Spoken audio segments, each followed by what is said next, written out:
டேய் சொல்ற பரதேசி கரண்ட் கம்பத்துல கட்டிச்சு தோலை வரிச்சுன சொல்றா.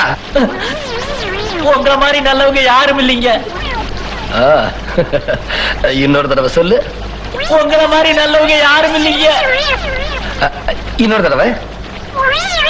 உங்கள மாதிரி நல்லவங்க யாரும் இல்லைங்க. இன்னொரு தடவை.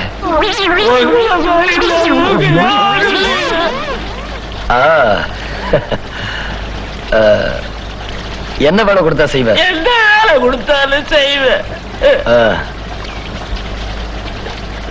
இந்தா இத வச்சுக்க. முதல்ல சொன்னேல அத சொல்லு. எந்த வேலை கொடுத்தாலும் செய்வேன். முதல்ல சொன்னேல அத சொல்லு. உங்கள மாதிரி நல்லவங்க அதானுங்களா? அதேதான். குடிங்க. இந்த வேலையா வேண்டாம் சாமி. ஆள